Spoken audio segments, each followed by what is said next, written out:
We're on a mission to rid the world of bad video. Bye-bye. This is the DV Show. Target in range. Bad video sucks.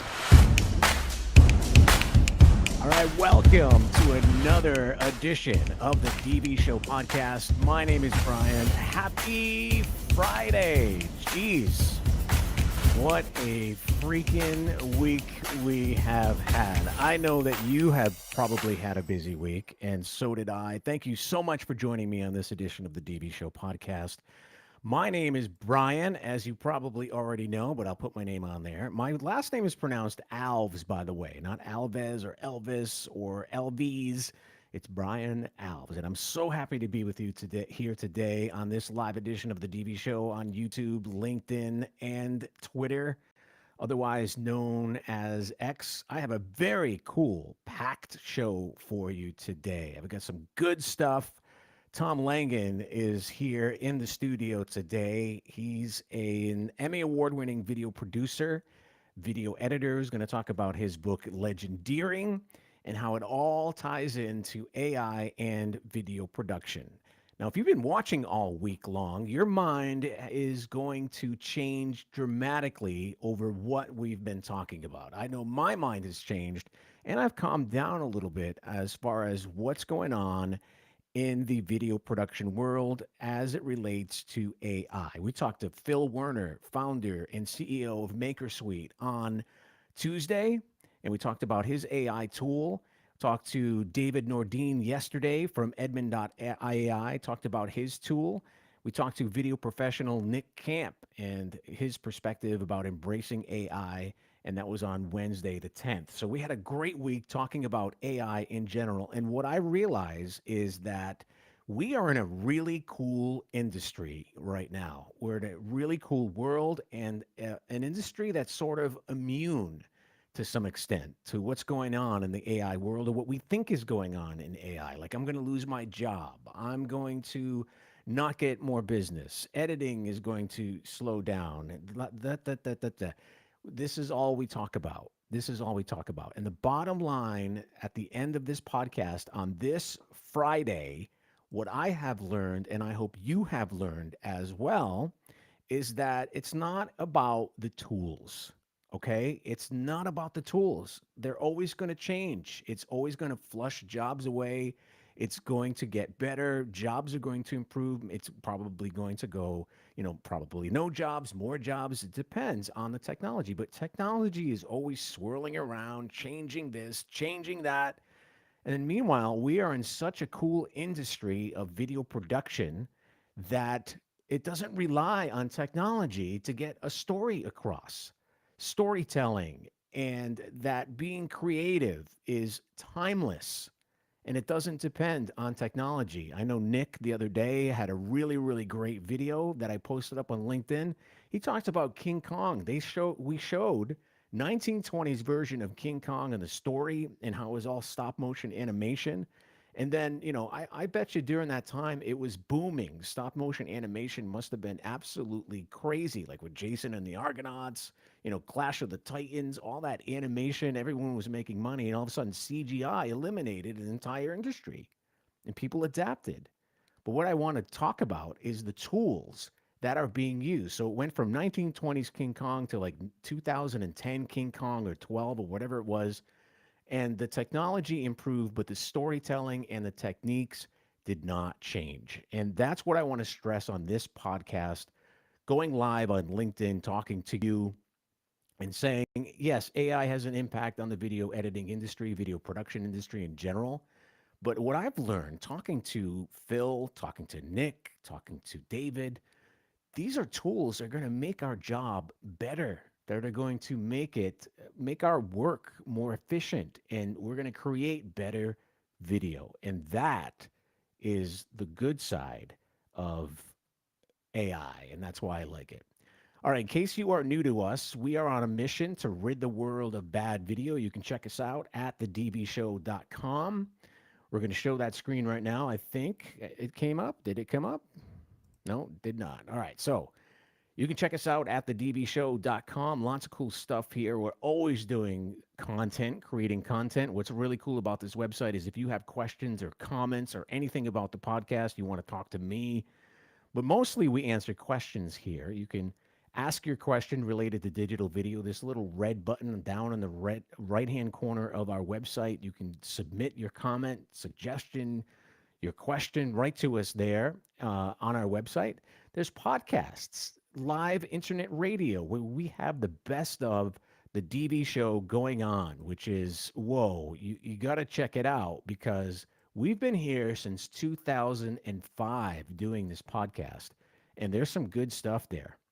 Like the best of is there right now on the internet radio station when you click live. We have workshops, tips, vault, and then all I want you to do is click subscribe. And if anything, this is the first step that you take to create better video.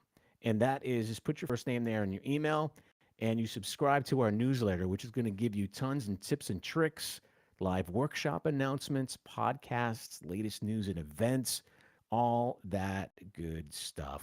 And you can find it right there on the dbshow.com. Subscribe to our newsletter. I would so appreciate it. Now, I want to say before we start everything here, we get a good show. We're going to look into Pictory AI, a tool that we've kind of been fooling around with all week, testing it out, bullet testing it.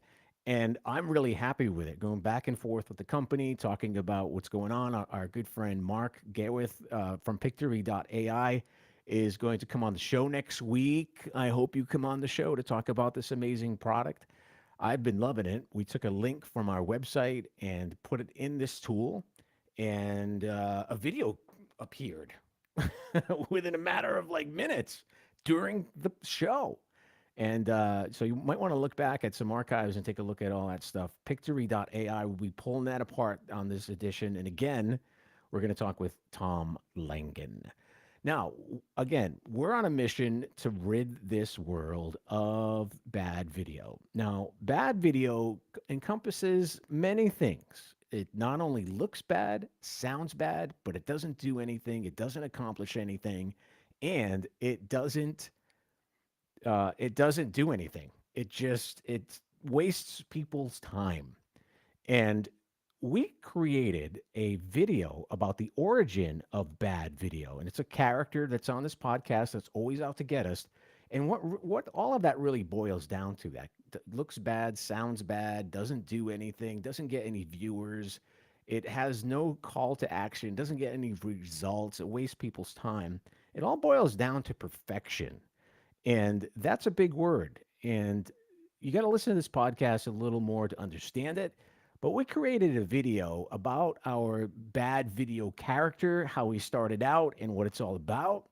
And I definitely want you to see that. So here we go, an origin video of our character, Bad Video.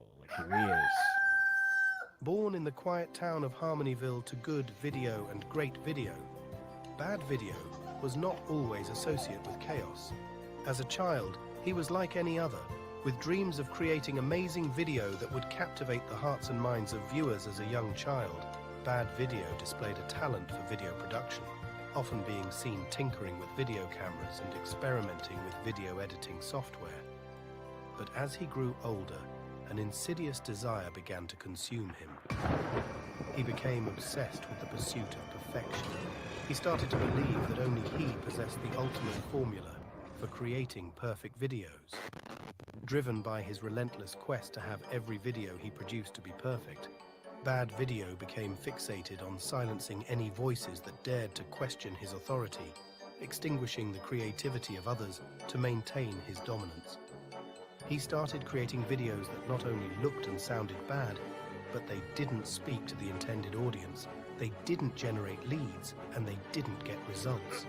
He was consumed with perfection, the once promising prodigy, now a twisted version of his former self.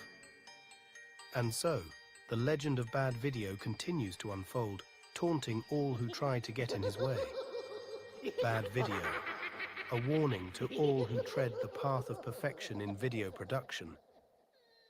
All right, and that's a little bit about video production and perfection and the origin of our friend Bad video. Now, talking about bad video, all this week we've been talking about AI and video production. And what's come out a lot is the obsession with tools to create video. The obsession to create tools with video. So, whether it's focusing on using the best camera, the best editing software, or even fearing AI is going to take over the industry, bad video, that dude comes in and ruins it and steals the creativity and the goal of your message if is that is all you focus on. It's a thief that steals away who you are, what you need to do, and your message because it's not about the tools, especially AI. It's about the creative vision to bring your message or story to the big screen. Now, I do want to remind you we are live here on LinkedIn, YouTube, and X. If you want to engage with me, come on board. If you're really, really bold, you can put a chat in there, and I can say put your chat up on the screen and kind of engage with you that way. But if you're really, really bold, you can actually come in and enter the studio if you want. Now, this is going to take a lot of guts because if you scan that with your phone, you scan that QR code right here with your phone, you will pretty much make a phone call and you'll come into the studio and we can chat. Now, that's pretty courageous if you want to do that, but you are more than welcome to. This is an engaging live stream, and I want to engage with you. Believe me, I don't want to sit here all day long talking to myself. And we got a little chat here coming on. You can enter the studio if you want to. Just check out that enter the studio if it's in the chat, and you can actually click it and you can come here and engage with me because again, this is live. All right, let's move on here to some more stuff. Let's move on to our interview with Tom Langen. But first, let's talk about Pictory. Let's get into Pictory and what we've been doing with this. Now, Pictory, let's go full screen here. Pictory is an easy video creation software. It's AI for content marketers. That's the audience that they're trying to reach. And you can generate more leads and boost sales by turning any content into highly shareable videos using the power of AI. It's fast, scalable, and affordable, and you can get started here for free. Now, I am approached with software products on a daily basis, and I do not get paid for anything that I say, but I want to bring these tools to you, my audience, and to basically say, all right, this is cool or it's not. And so far, I am liking Pictory. I have to be totally honest with you. I'm totally liking this. Not only am I liking the software, but I'm liking the interaction with the company and the personal attention that I'm getting from the company. And yesterday, we took a video and took a YouTube video and it transcribed it for me. Now, if most of you are probably familiar with Descript, and this is basically a tool that is very similar to Descript. You can edit the text and it will also edit the video. And as you can see, as I'm going through the text here, it's going to, you can remove ums and ahs, which is what they call filler words. You can remove silences, a whole bunch of good things here that will just enhance your editing and save you tons of time.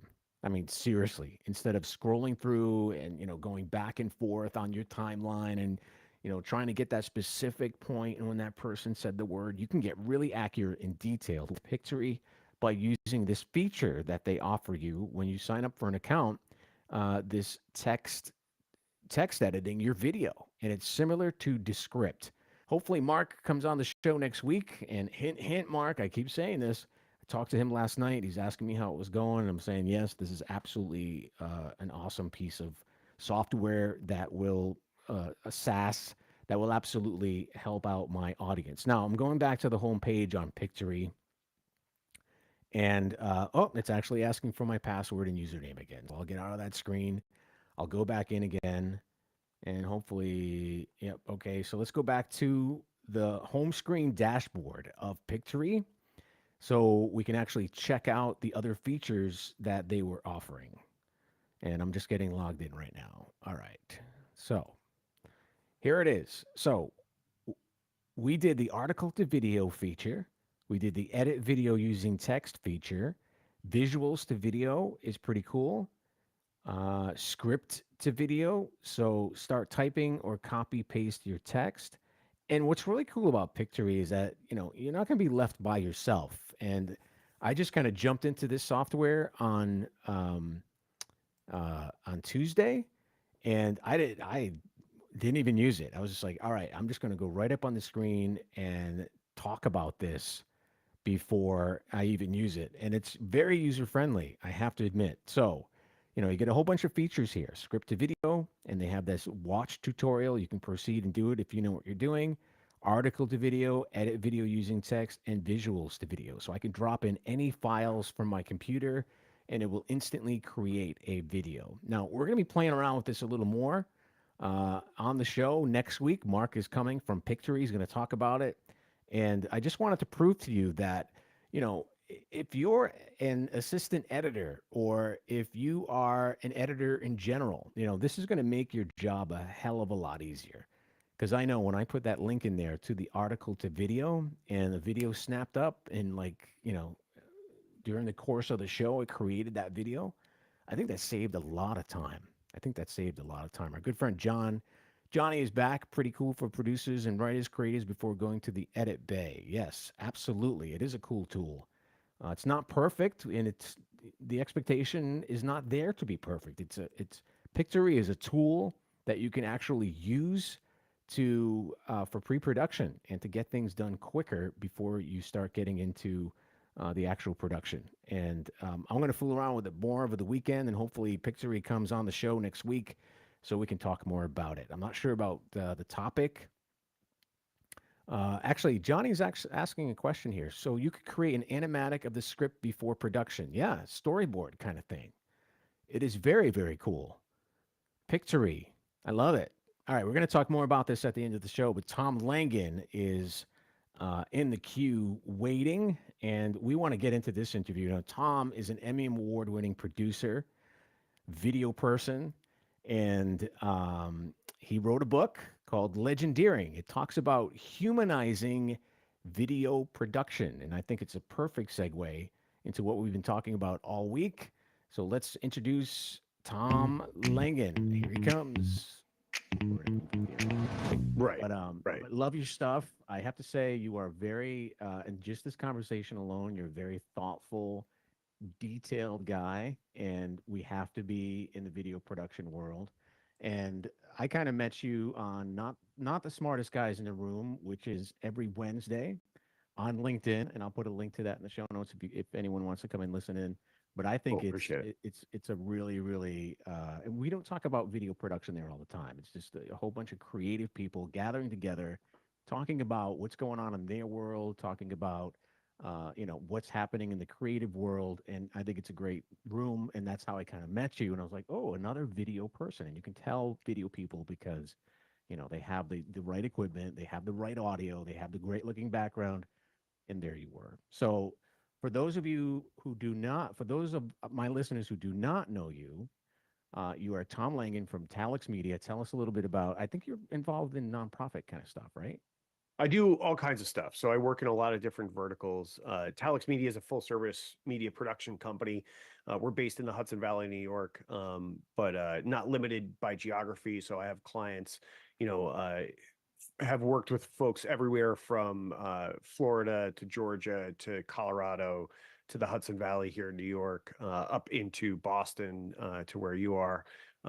So yeah, I've worked with folks all over the place, and that's in the last 5 years since I started Talex Media. Before that, I spent 17 plus years in the entertainment industry, and I've worked all over the world during that part of my career. So I spent, in my bio on my website, it says I've managed teams or led teams everywhere from sub-Saharan Africa to the Arctic Circle, and so that's kind of the range of geographies that I've worked in over the course of my career. So, in other words, you know your stuff and you know what you're doing. Now, what You niche know, do go I've ahead? been around the block once or twice. Yeah, you've been around the block. This is not your first rodeo. You know what you're doing. So, what kind of videos do you produce? Corporate videos, obviously not corporate videos, but what's your niche? Your niche. I mean, like I said, we do a variety of things. So ultimately, the goal of any business, right, is to provide the best possible service for your customers, right? I 100% believe that every business is a service business, and mine is no exception to that.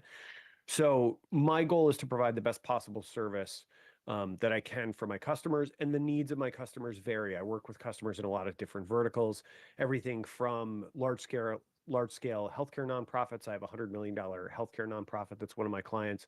So everything from that to construction companies to multi-state law firms to educational institutions. It kind of runs the gamut, right? So and that's one of my favorite things about what I do is I don't niche into a particular industry or vertical. And that's very much on purpose. But yeah, my goal is to provide the best possible service I can for my customers. So sometimes that means producing content for their website. Sometimes that means producing content for social media. Sometimes it means producing specific marketing content to raise dollars for nonprofits. Proud to say that for that nonprofit client I mentioned, the content that I've produced for them has been part of a campaign that's raised hundreds of thousands of dollars for their organization. So so yeah, it really it depends. And that's sort of like everybody's least favorite answer when they Not ask really. me, what do you do, or what kind of services do you provide? And the answer is really it depends. But ultimately, if you want to kind of put it into a short phrase or a sentence, is we're a full service media production company. So whatever your needs are, if they're media production related, um, everything from concept development and ideation all the way through to final delivery of the project, we can help. Now, I totally expected that answer, Tom, to be honest with you. I didn't expect anything less because that's what we have to be today in this environment that we're in the video production world. And you've been in it for so long, just, as have I. And there's been many changes throughout the years. I mean, as soon as this cell phone came into play, editing software changed, the dynamic of video production has changed. And today, you sort of have to be that depends kind of video person today in order to get ahead in this world. You can't just be a video editor. You got to do it all. So you're involved in marketing, you're involved in pre production, script writing. I mean, you wear many hats, and that's what makes you successful. And that's what makes you kind of versatile, and why you've been in it for so long, such as myself. Would you agree with that? Yeah, I mean, absolutely. I think having a diversity of skills is important. I think more important than being able to do everything yourself um, is really to understand what it takes to get the things done in the different sort of phases of production.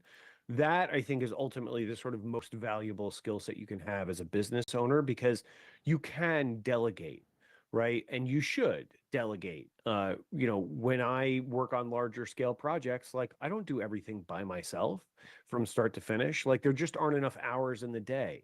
So I delegate, right? If because there are kind of specialists within the industry. So there are people who really are passionate about editing, but don't really ever want to go out in the field. And that's great.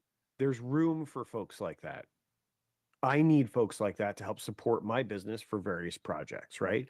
But then there are also people who want to be in the field, do because they're really focused on or engaged in cinematography, or they're really focused or engaged in audio design, or audio recording or sound recording. So there are folks that I hire that all they do is work in the Mhm. field, right? So I think really, if you want to own a production business and you want to run a production business, the skill set you really have to develop is having a broad, generalizable understanding of all of the phases of production and all of the things that go into each phase of production. You don't have to necessarily be expert in all of them, but you have to really understand what it takes to get a project from that script writing concept development stage, right? From that first meeting where you're just spitballing ideas with a client, from that meeting all the way through to delivering a project, right? You have to understand what it takes at every step and every point along that journey in order to get it from A to B. Yeah. But I don't think you have to be expert in all of those things. I think that's like I think that's an important distinction to make, because I think it's a point where a lot of people kind of get overwhelmed Mhm. with the idea of having a production business or having a video production company. Is that they think like, well, I have to be an excellent cinematographer. I have to understand sound design and sound and audio capture. I have to be the best editor ever, right? Like I have to master all of these skills. And the truth is, you definitely don't. There Mhm. are absolutely people that do all of those individual things better than I do. 100%. There's no question I'm not the best at any of those, Yeah, because right? I know how you feel about the word expert. I definitely know how you feel about that. I mean, we have to, we have to be versatile in this industry. And I guess the project manager, the guy or woman up at the top, has to identify these separate skills that need to happen on this project. And that's something that you do, which is, and I noticed too that the underlying message here is basically that we are out as video people to tell a story. It doesn't matter about the equipment. It sometimes really doesn't matter about your skills, and I'm probably going to get killed for saying that, but we are here to tell a story, whether it's for a business, a nonprofit organization, an individual brand, an influencer, whatever. We are here to tell a story, and sometimes it doesn't really matter, as far as my skills go. I can't do everything, just like you can't do everything. So it's important to hire people and to get people on a project that can. And it's also not important to like obsess over equipment and obsess over all those technical things, because in my experience, and I'm sure it's been in yours too, that most people who obsess over the things that you have to be an expert or you have to have the best equipment, it just is not. It kind of impedes the creativity and it impedes that message from going out. Yeah, I Right. mean, I think, yeah, no, I agree. I mean, I think, at the end of the day, I always looked at what I do from an early stage. I looked at it as more of a craft than anything else, Mhm. right? And what I mean by that, like the way I analogize that pretty often is I think about it in terms of like carpentry, right? So I think about production and sort of that the creative pursuit of telling a story through a visual medium, which is ultimately what this is, right? And I know storyteller is like a completely overused term in the end. Everybody's a storyteller, but really what you're trying to do is tell a story through a visual medium, right? um and that's very similar. The skill set that you need to do that well is very similar to the skill set you need to be successful in a trade like carpentry, which means you have to have a broad understanding of a lot of different aspects of carpentry, but you can ultimately focus in on the thing that you're best at or most passionate about, right? Once you develop that generalized skill set.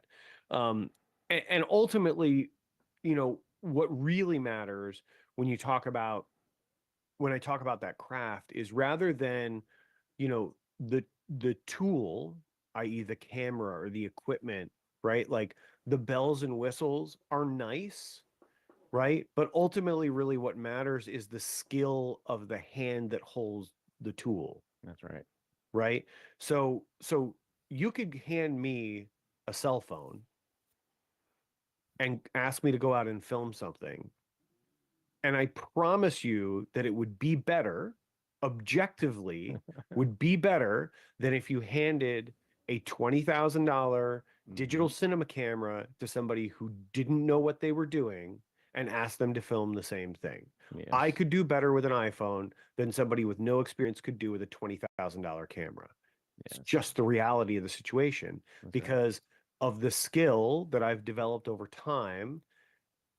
The value of that outweighs the value of the tool, right? Like at the end of the day, if you hand a skilled carpenter, if you give him a couple of nails, a hammer, and two 2x4s, and ask him to nail them together, he's going to do it with more skill than somebody that's never held a hammer before, right? It doesn't matter if you give him the exact same tools. One of like one set of 2x4s is going to be held together strongly, is a joint that's going to hold, is going to be a 90-degree angle, they're going to be aligned, whatever the case may be, right? But like the other ones, might fall apart. You might end up splitting one of the boards because you don't know what you're doing, right? Good So like, comparison. yeah, ultimately the hand holding the tool is the most important thing. And then if you can afford to have a really skilled hand hold a really specifically designed, highly developed tool, you're going to get something really great. That's right. I mean, I can get a Fisher Price camera from a 2-year-old and create some great video. And I think you can too. So it doesn't really matter on the tool. So let's transition to your book here for a second. Sure. So your book, Legendering, it says the brand new but tried and true video communication strategy to humanize your business. So what's similar in the video production world? Now, I have not read your book yet. I haven't read it. But just by the title alone, what's similar in the video production world and how, I guess, well, you use Humanize, but what's similar in the video production world is it doesn't matter about the tools. It doesn't matter about, it matters about the story. Mm. And the title of your book, of course, is Legendering, the brand new but tried and true video communication strategy to humanize your business. What does that mean? Does that have a, what does that mean? Yeah, well, I mean, so legendeering is obviously a word I made up, right? It's a great word, by the way. Great word. Thank you, thank you. And I feel like I'm in good company. It doesn't concern me that it's a made up word because so is Google and so is Kleenex, right? And we all know what both of those words mean. So like, I'm nonplussed about the fact that it's a made up word. But really, what it means is that it's a brand new strategy because I remember this interview with David Heath. He's one of the co-founders of Bombas Socks, and I actually talk about this in the afterword of the book. But I was listening to an interview with David Heath, and he talked about what he believes innovation to be, right? And he thinks that he describes innovation as the sort of novel combining of existing concepts in a new way, Mm. right? So he says like what's innovative about Bombas socks is not socks, right? Like we didn't create socks, right? We didn't even create a need for socks. We didn't have to convince people that they should put socks on their feet, right? All of this already existed. Socks existed. Manufacturing technology for socks existed. People were already buying socks. What we did was we innovated on how to sell socks to people, Mm. right? That was the innovation. It wasn't the product, it was what you could do with the product and the impact you could create with a company around that product, right? Mm. That was the innovation. So in a similar way, legendeering is a combination of a lot of tried and true, historically very significant and well known and well documented and well used uh, content strategy and marketing techniques, right? Content marketing being the focus.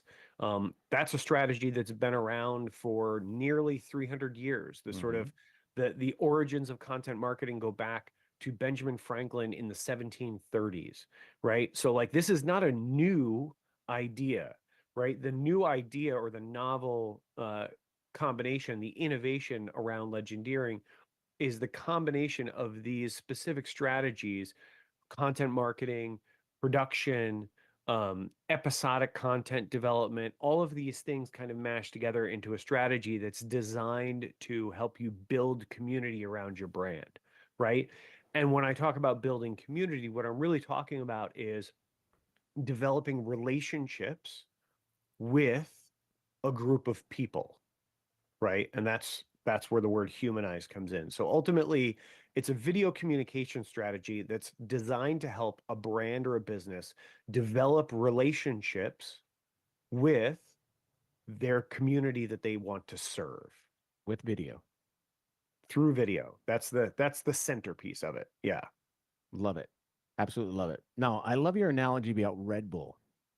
So, would you say this is a company that has humanized their communication? Would you say this is like pretty much like the poster, brand, and that represents the pretty much the topic of your book? Would Red Uh, Bull say like that's a company that has humanized their brand, that they're doing it right? Yeah, I mean, yes and no. I mean, they're close to what legendering is, right? It's a similar concept. Legendering is a very kind of specific strategy, right, that I lay out in the book. But um, what Red Bull has done is they've used content marketing incredibly well to build a community around the brand of Red Bull. And one of the things that I think a lot of people miss about Red Bull that they don't notice until you point it out is that if you go to Red Bull's YouTube page, right, or if you go to their Instagram account, right, they have tens of millions of followers between the two. And if you go to those accounts and look, you will not find any product photography or traditional commercial content. That's right. It doesn't exist, That's right. right? And it's because their goal is to tie value to their brand for their ideal audience, right? So that's what they've done really well is that content marketing idea of building community by delivering value to their audience, Mm-hmm. right? Without attaching strings to that value. And by that, I mean, they're not making those communications transactional. There's no call to action on any single one of those pieces of content, is what you're saying. Exactly. Exactly. And that's on purpose. Like, that's Mm-hmm. not because they forgot. It's because they decided not to, because they knew that it only works if you don't attach strings to it, right? That's It's right. not about them, it's about the audience. That's correct. Now, I'm in the marketing world. This is what I do full time during the day. I'm marketing all day long, whether it's for a Fortune 500 company or for my own business or for my own brand, my own personal brand. I'm marketing all day long. And the audience today does not like to be sold to. And this was found out, years ago. We don't like to be sold to, especially online. We don't want to be bothered with a DM or a direct message or an advertisement coming up on our feed. So, humanizing your business, especially communicating through video like Red Bull, is genius because you're not coming across as this, shiny teeth, dressed up salesperson trying to push a product on someone. It welcomes everyone into your brand and it helps your brand, it helps the message go out through video a little bit more softer. It's not even a sell. I don't even want to say soft sell. It's a sell, it's a sale because you're letting your brand out, but you're not coming across that. And that's why all of these groups gather around brands who are communicating through video and they become successful. So when it comes time to sell, which means, in the Red Bull situation, you walk into a supermarket and you see Red Bull, you're going to buy it because you have it pretty much branded in your head that, you're part of the community. You invested your time watching their content and you subconsciously buy their product because of that. Coke does it. These big brands do that. They humanize their business. So Yeah. this is what you talk about mostly in this book is you have a strategy as well. Do you lay out the strategy in here? Like I said, I haven't read it yet, but Yeah. So yeah, I just want to focus on one thing because I think there's something important there that you touched on that I want to just dig slightly deeper on really go for quickly. it. Go for it. And it's this thing that so many businesses get wrong about how they communicate with people. And you touched on when you said like people don't like being sold to, right? They don't want to get DMs, right? They don't want to get, even like direct email campaigns. They don't want to get like a lot of that stuff. People see it, they delete it, and it actually kind of leaves a bad taste in their mouth. And it's because it's a crazy way to communicate with people. It seems very normal, right? In the business environment, it seems normal. A lot of people do it. What's the harm, right? But if I walked up to you on the street and I said, "Hey, how you doing? My name's Tom Langen. I own Talex Media. We're a full service media production company. You cut me a check for 5 grand. I can make some video content for you." What would you do? I'd run. Yeah, because that's a crazy thing for a person to say right off the bat who you Yeah. don't know, you don't Rude. have a relationship with, right? Like it's an insane thing to do. But that's exactly what businesses do all day long with these sales strategies, right? Is they're just they're it's spray and pray, right? Spray and pray. It's numbers above all else. I know that if I spray, if I spray DMs out to 1,000 people a day, then I know that out of that 1,000, I'm going to capture 25 sales, right? So I'm just going to keep spraying 1,000 every day, churning out, Exhausting. It's churning through, exhausting. right? And at the end of the day, those 25 are one-time sales. The majority of them are one-time sales, right? Yep. Yeah. It's Maybe true. you get a return customer out of that, but most likely they're going to be a one-time sale. So you just think about that churn, right? Mm-hmm. You're churning through thousands of potential customers, right, to get a handful of sales. And you just have to keep doing it. It's a never-ending hamster wheel. And I think a better way to do it is to treat people like people, right? Which is what we all want, right? As Mm-hmm. human beings, we want to be seen, heard, and understood, right? Is treat people like people.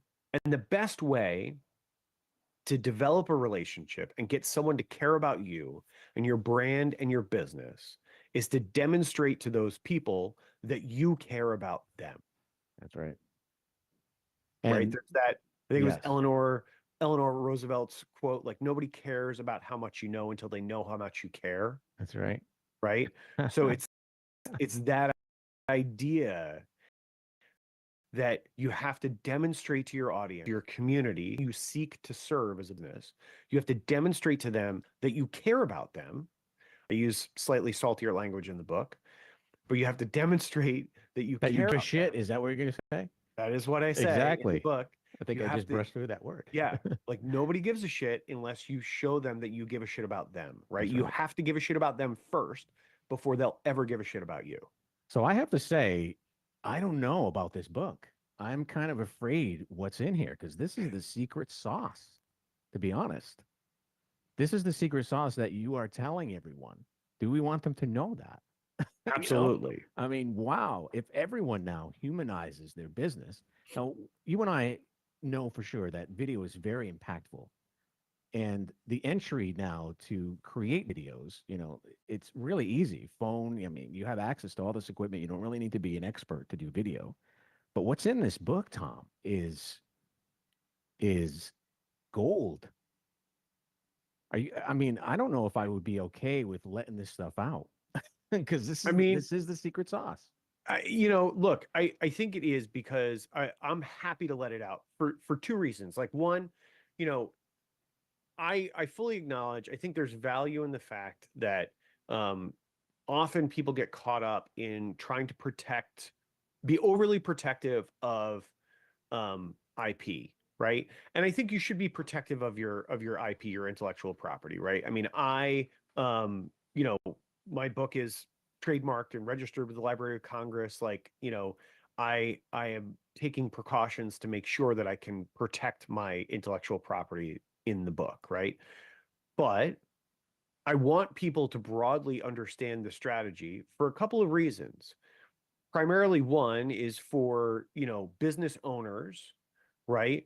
Marketing executives, corporate executives to be able to read a book like this, to understand the message in the book, which is twofold. The first half of the book, there's two parts to the book. The first half of the book is sort of the theory behind legendering and how I came to that theory and that understanding, right, to develop this strategy. And then the second half is sort of a guide for how to apply that theory, right? And it's not a how-to, it's broad strokes on the process that you should follow. So it's process, not step by step, right? Of how you take that theory and apply it to any brand or business, right? Because if brands and businesses understand how they can use video to build better relationships with their customers and with their communities, then they will look to do that, right? If it's approachable and understandable, then they'll look to do that. And that means there's going to be more work for folks like you and me, right? But then the other side of it is that when we start to humanize the world of business and humanize the communication strategies of businesses and brands. They'll start treating their communities and their customers like the human beings they are, right? And that's a world that I want to live and do business in, is where businesses and brands treat people like people, and people return that treatment by supporting those businesses and brands, They right? reciprocate it. And Yep. everybody wins. Everybody So wins. that like that's kind of like the big broad vision that I'm trying to create and trying to further through this book, is to humanize the world of business, because that's the world that I want to live in and do business in. I love your perspective, Tom. I absolutely love it. Like I said, I have not read this book yet. And I got a little bit of, I'm going to be totally honest with you. I'm like, oh my God, this Tom is telling the world the secret sauce of marketing in general. Now, this is my unique, call it a USP. This is my unique selling pitch, basically. And I'm almost afraid that everyone's going to know about this because of the book. So I don't know if, but it's But good stuff. but knowing isn't doing, and Yes, that's the exactly. difference, right? Yes, Like exactly. you said, everybody virtually, I mean, the vast majority of adults, right, especially in our country, right, the vast majority of people walk around every day with a 4K camera in their pocket, Hmm. right? Is the video production business growing, or industry growing, or shrinking? Totally shrinking at this point, I think. Totally shrinking. Yeah.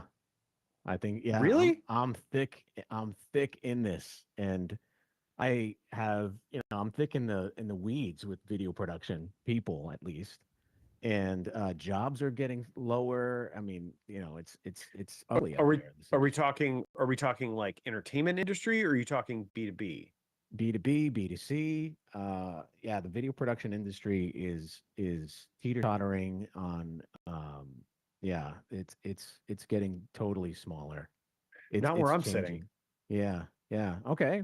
I get more inquiries every day than I did the day before. Like AI, Tom, right? I know we only have like 5 minutes, but um, like AI is just everyone in my world, and I'm not like, I don't want to like say what, like deny what you're saying, but in my world, I see here so much like AI. I'm losing my job because of AI. I can't video edit because of AI. I can't do this because of AI. Last year after COVID hit, I'm not getting any work. I'm not getting, the phone is not ringing. This, that, the other thing. And I'm like, okay, well maybe you are not successful with adapting. And that's one thing about this industry too, is that, if you don't adapt, you really fall by the wayside, because it's like an audit that comes in, a technology audit, especially with AI, that that is just eliminating a lot of jobs and a lot of skills. So, but from where I'm sitting, I hear that the most, that it's just, there's not as much as it used to be. And now I'm thinking that maybe we should really read your book, because you, like, again, you have the secret sauce, and companies who humanize their business, who want to humanize their business through video, there is a method of doing it. And maybe, the reason why so many people do not have any video production jobs, video editing, whatever it may be, camera, videographer, whatever, is because they're doing it the old way. And there's just not work. There's nothing in that arena. You know what I mean? Yeah, I mean, I think this is true of our industry, or as true of our industry as it is of any other, right? If you Yeah. fail to adapt, if you fail to change over time, your business will fail. Yeah. Period. End of story, right? Because at the end of the day, and this is part of the reason why I also said earlier in our conversation, and I'll just loop back around to this idea, right? One of the first things I said was that every business is a service business, right? Mm-hmm. And every business is a service business, because at the end of every business relationship, at the end of every transaction is a person, right? That you're providing a service for, Mm-hmm. right? And so that means that, and no matter how you look at it, on both sides, whether you're B2B, B2C, whatever the case may be, on both sides of every relationship, every business relationship, are human beings, right? Yeah. Yeah. Human beings are not constant, but change at a glacial pace compared to our environment, especially over the last 40 to 50 years, Yeah. right? Mhm. Our world has changed dramatically. So the context within which we live has changed dramatically over time. But people in a couple of generations don't change all that much, right? Very So true. so if you focus on delivering service for people, you'll be fine. The way you do that has to adapt to the given context in which we live. But if you focus on delivering service for people, you'll be fine. Boom. That concept is in this book, and I'm going to let my entire audience know about it because I already know you put some thought into this. So where can we get this book? Amazon is where you're selling it. Your website. You have Every legendering.com. everywhere books are sold. Nice. So if you just, I'm encouraging people to go to bookshop.org. I really like them as an organization. They're a mission focused business that supports local bookshops. So if you go to bookshop.org and search Legendering, it'll pop right up. You can get the hardcover, you can get the paperback, and a portion of that purchase will go to supporting local bookshops. So if Love you it. like supporting local businesses, go to bookshop.org. But you can order it on Amazon, anywhere books are sold. You could walk into your local bookstore and ask them to order it for you. You can get it that way too. Love it. You're onto something with this book, Tom. And I love the title. Love everything that it represents. And I'm gonna read it, and I'll be calling you if I don't like it. So, but I can already tell it's gonna be good. Because some of the Awesome. concepts that you're talking about are amazing. Thank you so much for coming on the podcast. All right, so there you go, an interview with Tom Langen from his book Legendering, coming on the DV Show podcast. And we had a question down below from Phil. Philip Hill, Tom, would you book help with the DIY person and the one that needs to hire a Tom or a Brian? So this book, I haven't read it yet, but from what I can see, and just so you know, that was a pre-recorded interview with Tom. It was done earlier in the week, coming in on the live show. So I just want to let you know that we're not ignoring your question, but he was not literally here today live. He was here previously, and that was recorded and played back to make it look live. But from what I can tell, the DIY person and the one that needs to hire Tom or Brian, I think the book would help. I mean, it lays the foundation for humanizing your business when it comes to video production. And that alone, you know, that topic alone is just absolutely amazing. So, Phil, thank you for your question. And thanks for watching our live stream right here on YouTube, LinkedIn, and X. All right. We are going to call it an amazing week. I had so much fun being with you. And a happy Friday. Have a good weekend. Stay safe. I know there's snow coming in most parts of the country, so be super, super careful. It's been nice hanging out with you this week, and I hope you learned a lot. My name is Brian. Visit me at thedvshow.com. You can also check out my social media channels on YouTube at The DV Show. Bad Video Sucks on Instagram. The DV Show, of course, on Twitter. And you can check me out on LinkedIn.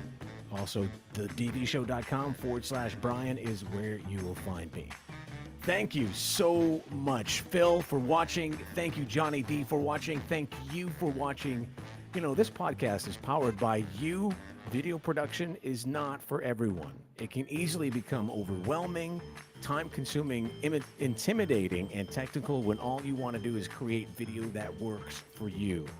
I know the options are daunting, and that is why we are here. Whether it's about developing creative content, live streaming video, the best video editing software, we are here. This is the website, our interactive podcast, Q&A, webinars, and a crack team of all the professionals behind the scenes of this podcast that's been going on for 20 plus, actually, I keep saying 20, but it's been going on for about 19 plus years. We are here to help you use the impact that video can provide. You're saving hours of time and money with our advice because we know what works and what doesn't. All right, have a good weekend. Stay safe. We will see you Monday, 1 o'clock Eastern Time, as usual, on the live edition of the DV Show podcast. Thanks again for joining me. Stay safe. Video production just got easier. The DV Show.